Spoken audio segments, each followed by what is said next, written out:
The following video is used for educational purposes. The editor has no rights over images, audio, or any type of content in the following video.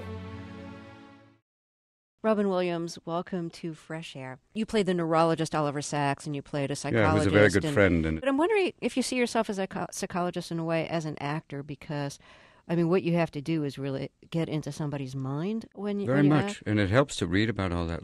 And even doing a character like the Fisher King, you have to really kind of go through and read all the documentation and look at the tapes and the things of post-traumatic stress, and there's a lot of...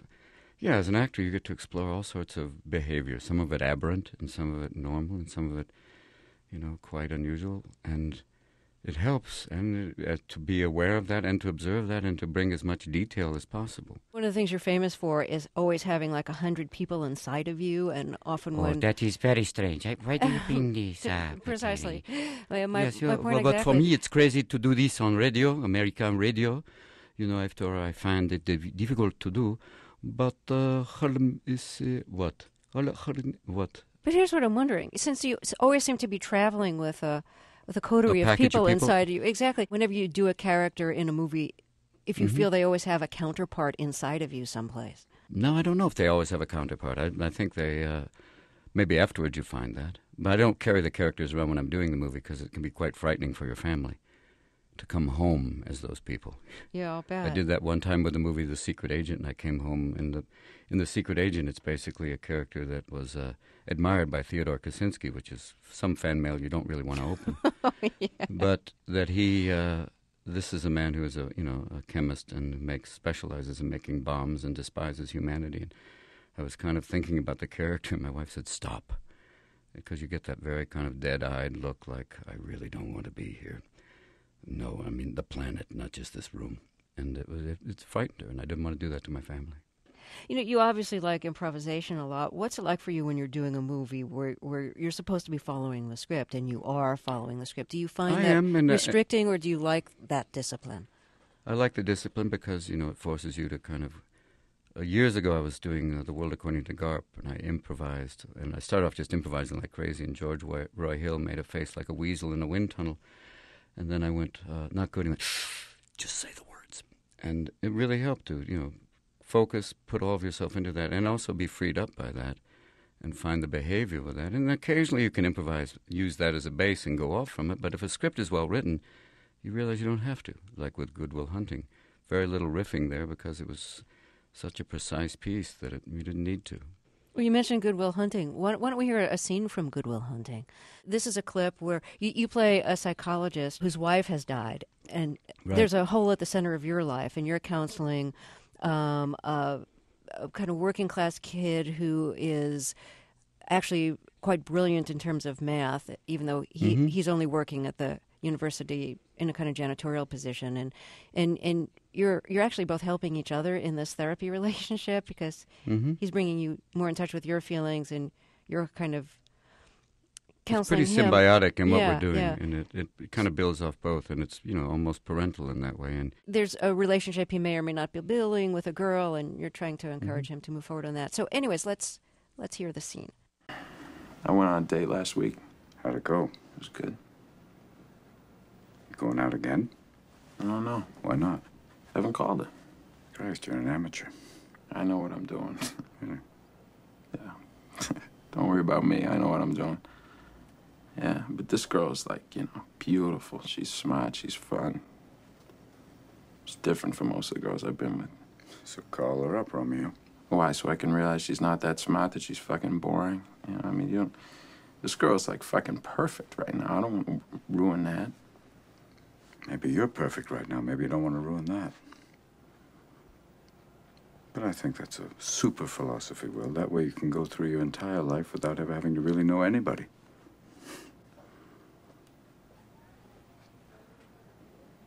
My wife used to fart when she was nervous. She had all sorts of wonderful little idiosyncrasies. She used to fart in her sleep. I'm sorry I shared that with you. One night it was so loud it woke the dog up. She woke up and got like, "Oh, was that you?" I said, "Yeah, I didn't have the heart to tell her." Oh, God. She woke herself up. Yes.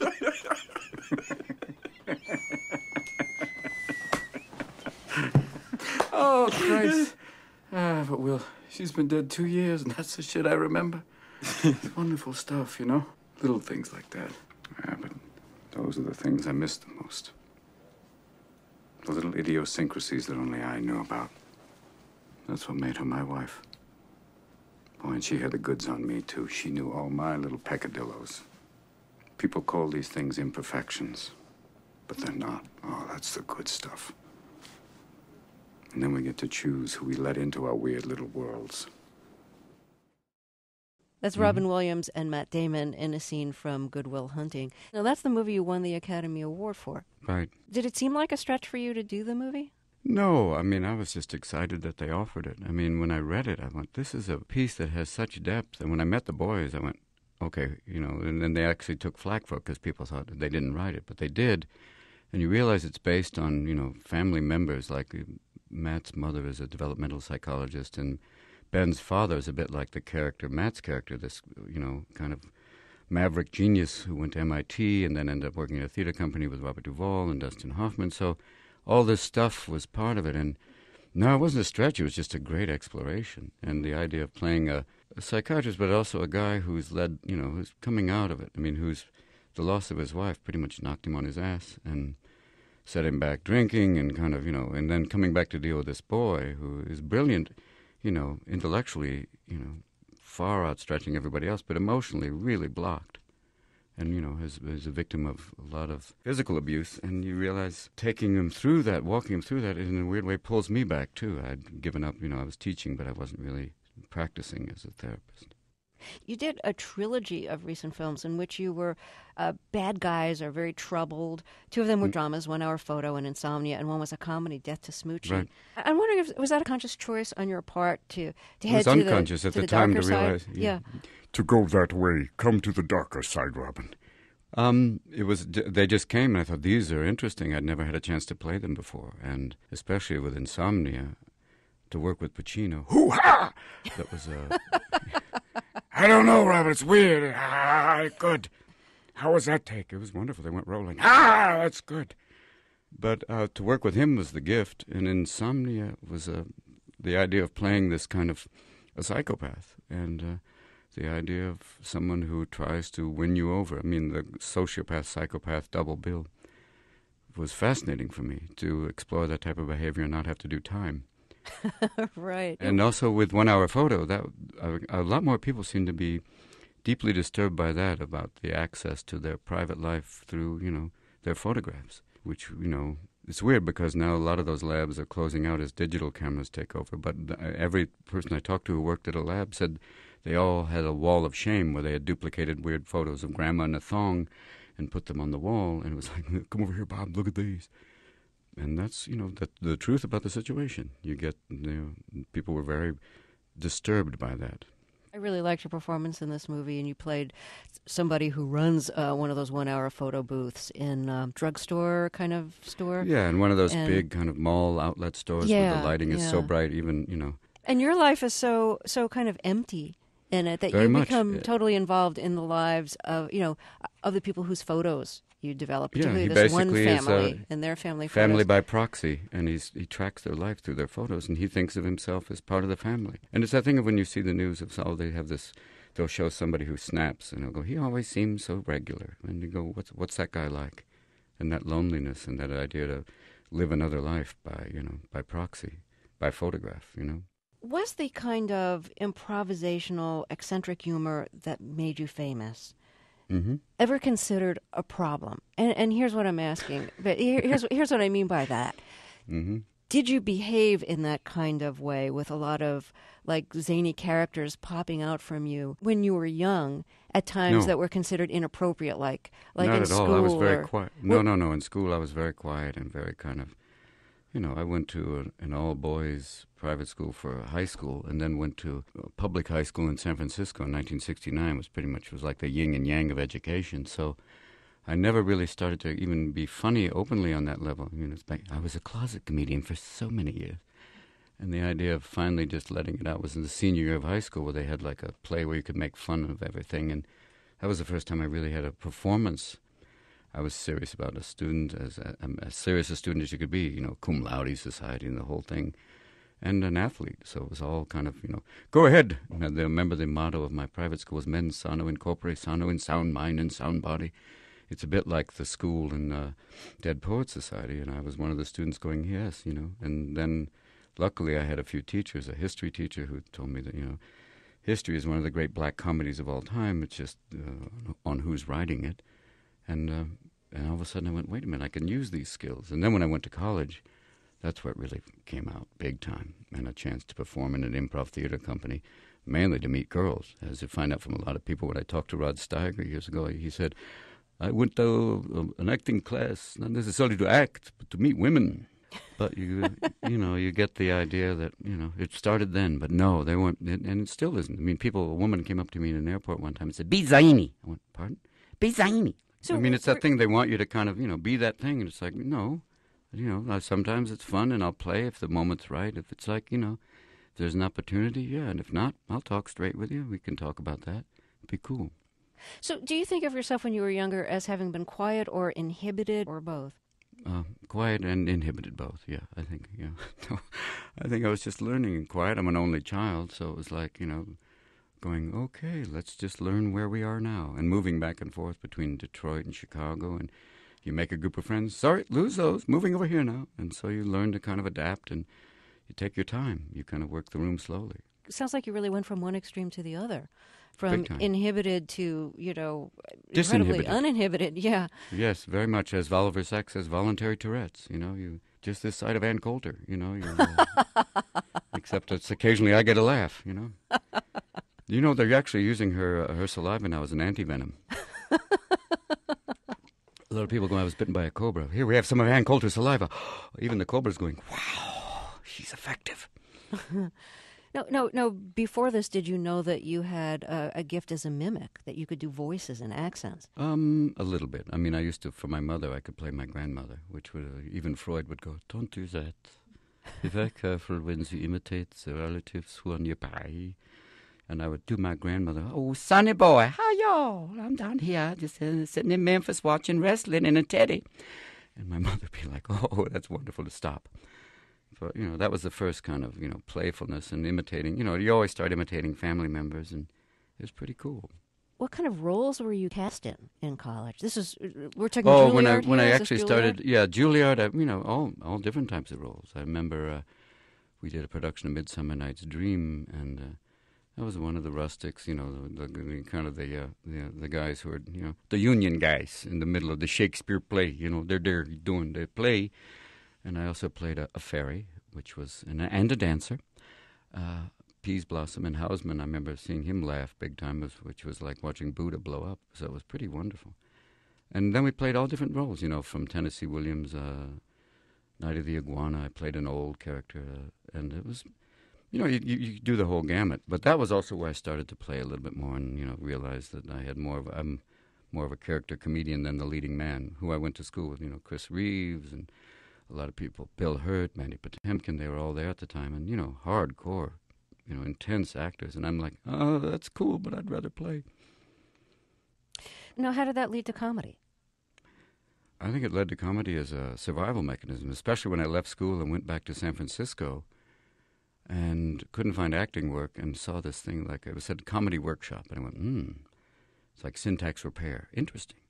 So I went to this workshop in the basement of a Lutheran church and it was stand-up comedy, so you don't get to improvise with others. But I started off doing ostensibly it was like improvising but solo. And then it started to realize, I'm building an act from there.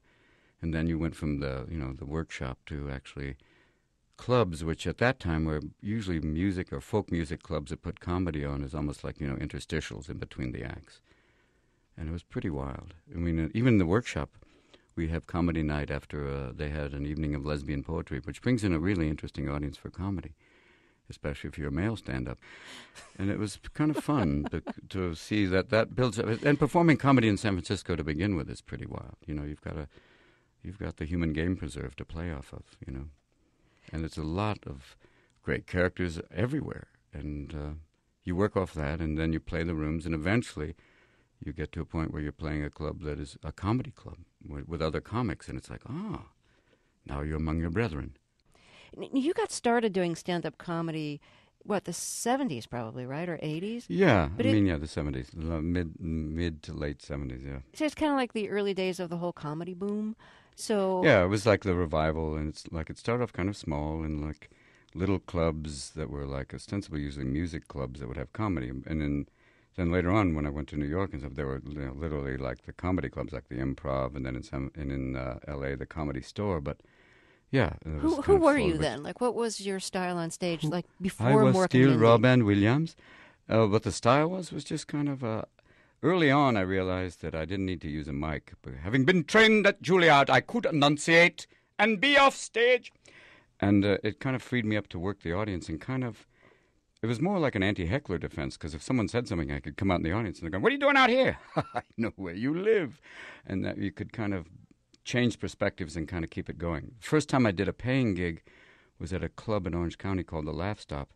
And the whole sound system blew out.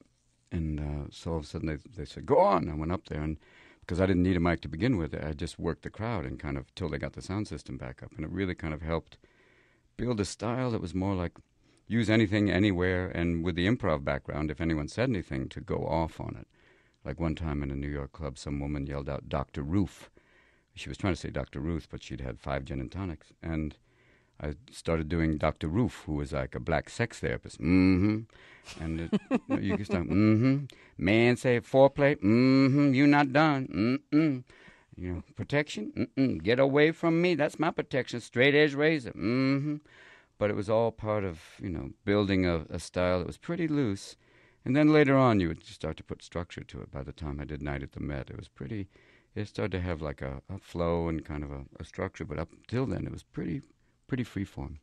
I know you've done performances in Afghanistan and Iraq for yeah, American that's an troops interesting thing. When you perform there, it's when you're on stage and everybody's fully armed and in body armor. I guess I didn't get that memo. And you realize you better be funny because they're strapped. And performing in Afghanistan the first time, because I wasn't going with the Joint Chiefs of Staff, so it was pretty much on our nickel, it was pretty wild and great audiences. And you land there the first time and you're met by people who look like Spider-Man on a day pass, full night vision goggles and, jalaba. My favorite people to perform for are the Special Forces guys who are dressed in full Afghani kit, except for the New York Yankees hat. And that was always, they're the ones with the light sticks going, "Dude!" But I performed there 3 times in Afghanistan, twice in Iraq. I'll go back. I mean, this year I missed it because I was working, but you don't get a better audience, and it's good to go there and bring other people. What kind of materials seem most appropriate for entertaining our materials troops for them? They don't censor me in terms of there's the blue factor. I mean, they just want to have a good time, so you can be pretty much let me do anything I could do on HBO. I mean, the political stuff. Sometimes you can try stuff, because we went to one National Guard base, and that was the time when they were revealing that the Hummers were about as well armored as a Prius, and talked about putting Don Rumsfeld on the front, strapped down like in Road Warrior, and just, "Oh, humongous! Bring them to me!" and just see how that would affect the Iraqis. Just the fact, or put Cheney there and just took up his pacemaker to jumpstart some of the Hummers. Now, you said that, and you weren't criticized for it? No, not by them, because they were living it. They were living the dream, baby. You get picked up in a Hummer that goes, "Did you just strap that stuff on?" "Yes, Mr. Williams, it's part of it." But you do stuff for them, like meals, MRE, meals ready to excrete. They're basically, you go to Afghanistan and you swallow enough dust that you'll pass an adobe brick. But that's all part of it. You talk about that, and, you see a lot. You meet a lot of amazing people. Did the troops there want to know what your position on the war was, and did you want to let on No, they knew. at all? I mean, they know that I'm not, and they know what my position on the administration is, that the great decider. I'm the decider. No, you make decisions. The decider is what they serve. They serve decider down with the apples in Maine. Yep, right there. But they know where I'm at with that. They know I came there to perform for them. It isn't like with the war you want to go, oh, man, With Afghanistan, you see that they've tried to really make a difference and, build it from the ground up and create, like when the elections occur, people really do want to vote and get out. And, and at one point when the Iraqis were writing the Constitution, I said, "Take ours, we're not using it."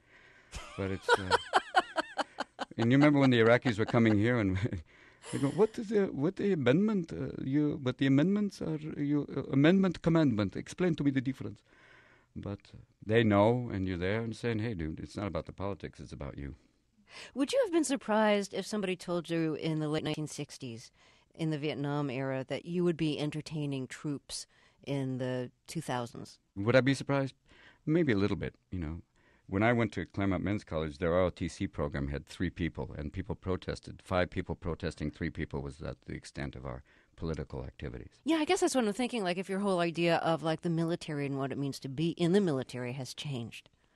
I mean, I find that there's a lot of extraordinary, brilliant people in the military, and then I find that there's others, the lifers, the guys who know, and there's people who are prepared to do, full out, go, do whatever they're told on that level, but yet they want to know, I mean, it's a whole mixed bag for me because I've followed military history most of my life. I'm fascinated by it. Oh, really?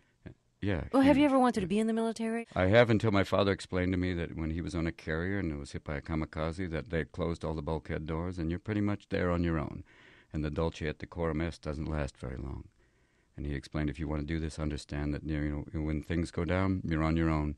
And it's pretty ugly and very brutal, and, men burn to death around you. And then when they all clear sounds, they come in and pick up what's left.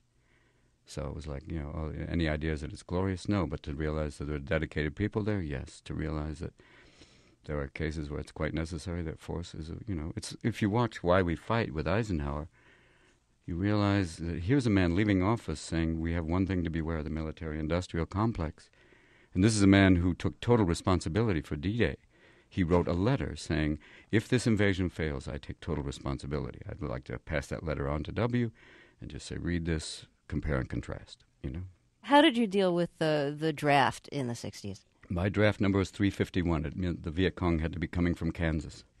Oh, gee. So it was like not an issue for you. You were just out. No, it wasn't. It wasn't an issue. So in a weird way, I won the lottery, and it made the decision for me.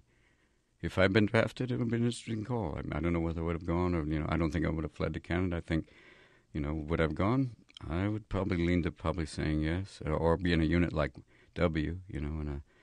When he was in the same National Guard unit as Bigfoot, about the same number of sightings. Were you a fan of Bob Hope when you were growing up, and of his? No, I mean, I watched his movies later on when I saw him, Yeah, it's crazy, isn't it? Here I am in Beirut. Wild. One big sand trap. I can't imagine Brooke Shields in a burqa. All you'd see is an eyebrow. It's crazy. Look out. We're dropping Ann Coulter down just to see who flees. It's incredible. I think we've even violated the Geneva Convention. By putting her anywhere in Iraq is a violation of the Geneva Convention. People are fleeing right there. Actually, some of the Iraqis are giving up. And how about this Zarqawi? Doesn't he look like Ron Jeremy? I'm telling you, it's crazy. I saw the autopsy photo, and I went, that's that porn actor. It's Ron Jeremy. I don't think either one of them are happy about that connection. But wild, isn't it? It's loopy. It's very good. Very good. Thank you. Now, I know you were a big fan of Jonathan Winters. I have to tell you, I interviewed Jonathan Winters once, like in the late 1980s, and it was as if he were narrating a hallucination that he was having that I didn't see. Big time. Well, he's an artist, and plus he's also been medicated over the years, and the greatest part about Jonathan is if he will create a world for you there. And that's why his records are so great. But if you see him in person, he transforms. He literally morphed before the technology existed. He was there doing that, and people were like, what? And he would jump in and out of these characters, multiple characters, and people were like, and you're right. It is like all of a sudden you're going, and he'll drag you into that slowly but surely. When did you become a fan of his?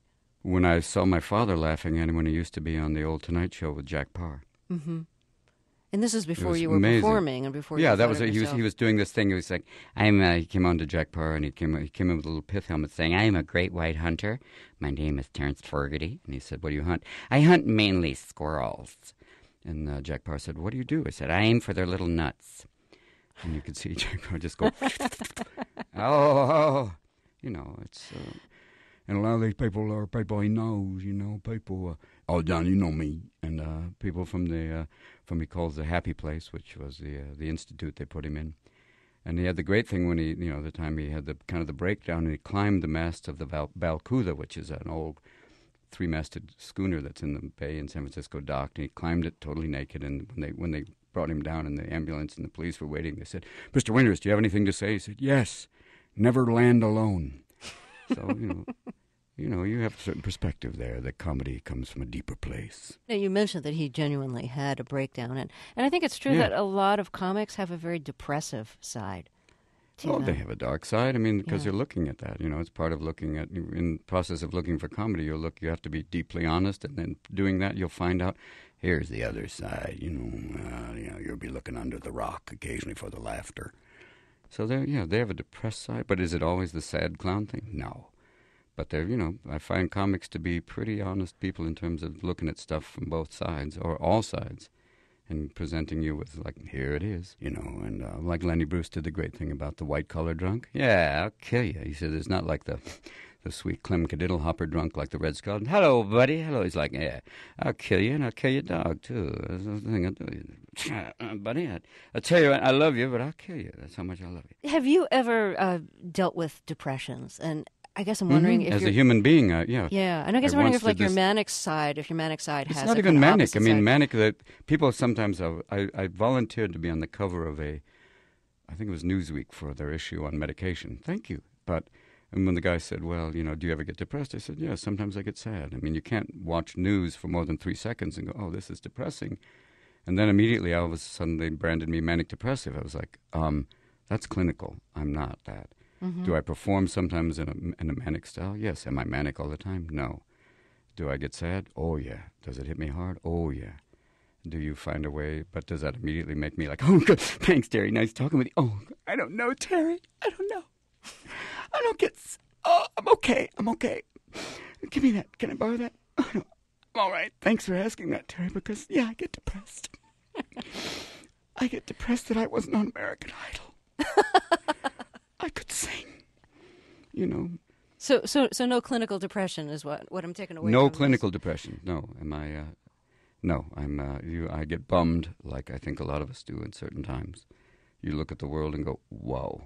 And then other moments you'll look and go, oh, things are okay. Oh, whoa. I was also wondering if you were ever in psychotherapy. Again, you've played therapist, but I was wondering if you were ever in psychotherapy.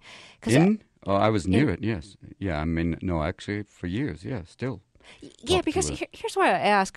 First of all... No, why do you ask? Because I'm not paranoid, but why do you ask? Well, a few reasons. One is, like, as we were talking about, as an actor, I think you have to have insights into how people operate in human psychology. Mm-hmm. But also, some people are so kind of verbally adept, like you are, that I wonder if they're talk therapy proof. You know what I mean? Whether they're so skilled at using words to get around things in a way that, is it hard for them to be disarmed, by language? Well, you can disarm yourself. You could lay down the arms, and basically that's the purpose of therapy. To a certain point, if you're just going in to say, hey, look, I can really shuck this guy, that's not the purpose, really. Eventually, at a certain point, you have to say, okay, what do you want to do? Why are you doing this?